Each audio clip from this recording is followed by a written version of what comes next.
세계 인류 역사를 보면은 뭐 몽골 제국이 부흥할 때도 있었고 뭐 이슬람 제국이 부흥할 때도 있었고 이렇게 했는데 유대인들이 유대 민족이 세상을 지배하거나 사실 그러지는 않았었어요. 그러니까 뭐 이집트를 탈출해서 나오거나 아니면 바빌론 유수가 되거나 아니면 뭐 계속 빡 받거나 쫓겨나는 일들이 굉장히 많았었는데 사실 이제 유대인이 인류사에서 굉장히 주목받기 시작한 거는 이제 산업혁명 이후, 근대화 이후에인 것 같아요.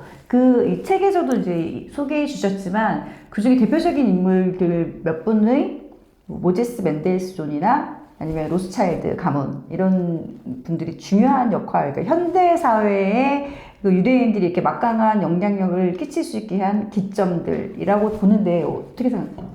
맞아요.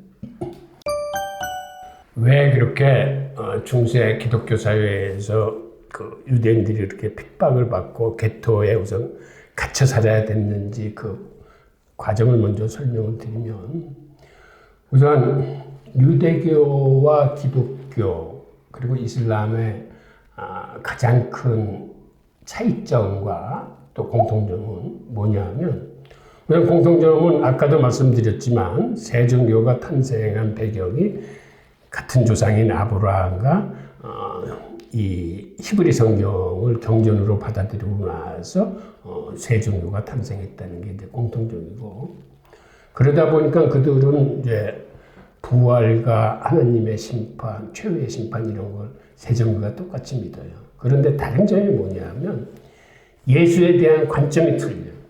즉 유대교에서는 예수는 훌륭한 랍비야. 예. 그런데 이슬람에서는 유대교는 무하메드와 같은 선지자야. 그러니까 선지자는 신이 아니에요. 인간인데 가장 위대한 하나님의 말씀을 전하는 사람이 선지자인데, 자기들의 선지자인 무함마드가 가장 뛰어난 선지자고 그 다음 선지자가 예수쯤 되는 거예요. 선지자도 계열이 있는데? 반면에 기독교에서는 네. 예수는 하나님과 동일한 신이야. 아들. 예. 그러니까는 삼위일체라고 그래서 네네. 하나님과 성부, 성자, 예수님과 성령은 같은 위격을 가진 그러니까 한 몸이야. 네네. 그래서 신으로 받들어. 그런데 유대교나 이슬람에서는 신이 아닌 인간으로 보기 때문에 그런 차이. 또 하나는 자기들이 신으로 믿는 예수가 유대인으로 인해서 죽임을 당했다고 해서 기독교 입장에서는 유대교는 예수님을 죽인 그런 종교로 보기 때문에 그렇게 유대인을 많이 이제 박해를 했던 거예요. 그래서 기독교 국가 내내 유대인들이 많은 박해를 당합니다. 많은 학살도 이루어지고 이 개토에 이렇게 갇혀 살게 되고 그게 근대까지 이루어져서 독일에서도 유대인들이 이렇게 개토에 갇혀 살았어. 근데 그 개토에 갇혀 살면서 그때 이제 그 모제 멘델스존이 네. 탄생을 하는데, 이 철학자가 보기에 지금같이 우리가 맨날 이렇게 폐쇄적인 스스로 또 폐쇄적인 종교관을 갖고 있으면 우리 유대인들의 미래는 없다.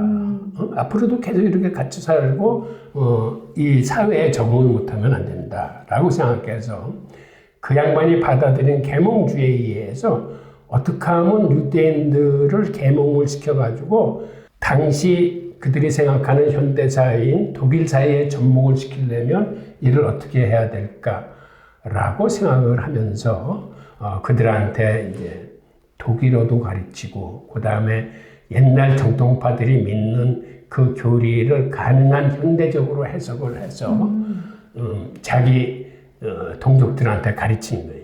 그래서 사실은 만들어진 게 개혁파 유대교예요. 그 전까지는 스스로도 폐쇄적으로 이렇게 살았던 유대교라는 그 집단 중에서 이제 현대 문명과 조우를 하는 게 필요하다고 생각하는 좀 깬 유대인들이 과거의 전통적인 교리에서 벗어나서 가능하면은 현대 문명과 문물과 교류하면서도 자기들의 신앙을 지켜나가겠다는 게 개혁파들이거든요. 그런 의미에서 맨델스존이 많은 영향을 미쳐서 그 외에 유대교의 종파가 크게 세 개가 있는데 그 중에서 현재 가장 왕성한 게 개혁파예요. 개혁파. 그 다음에 이제 전통파가 있고 전통파. 이 가운데 있는 게 보수파 정도 돼. 보수파가 중도인가요? 예, 보수파가 이제 중도 정도 되는데 이 개혁파들을 중심으로 세상은 이제 발전돼 나가고. 유대인 그러면 로스차일드 가문 이렇게 나오는데 사실 로스차일드 가문은 지금 연준이든 미국 그 월스트리트의 금융 지배 세력의 핵심이라고 보고 있는 거가 맞죠? 네. 로스차일드 가문의 얘기를 해도 그게 또 책이 한 권인데 네. 제가 이제 로스차일드 이야기라는 책도 썼거든요. 근데 간단하게 이야기하면 로스차일드 가문의 업적은 뭐냐면 그때까지만 해도 금융이나 경제라는 게 그 도시별로 이루어졌어요. 예를 들어서 프랑크푸르트, 뭐 어떤 도시별로 상권이나 경제권이 이루어지면서 거기서 금융업이 발전하고 끼케야 같은 공국 내 혹은 같은 나라 내에 다른 도시들하고 이제 교류하는 것 정도였었는데 로스차일드 가문으로 인해서 로스차일드한테는 5 아들이 있었는데 이 5 아들들을 유럽 주요 도시에 파견해서 이 어음 교환업을 하게 만들어. 어음 교환업을 하는 중개 사무실을 만든 거예요. 그래서 셋째 아들을 영국으로 보내고 둘째를 오스트리아, 비엔나로 보내고 첫째 아들은 프랑크푸르트 본가에 남겨뒀다가 나중에 통일도국의 초대 재무부 장관이 돼. 네네. 하여튼 막내는 파리로 보냅니다. 네. 파리로 보내서 5 아들들을 유럽 주요 5 국가에 보내서 다 보냈는데 그들이 한 몸처럼 일을 하면서 나중에는 일종의 다국적 금융기관을 만들어내요. 즉 한마디로 금융을 세계적으로 통일시킨 거예요. 그들의 위협이. 로스차일드 이후에 비로소 모든 것들이 세계적인 스케일로 운영되기 시작합니다. 그게 이제 그래서 로스차일드 가문이 또 유대인들의 부흥에 도움을 주고 그렇게 됐나요?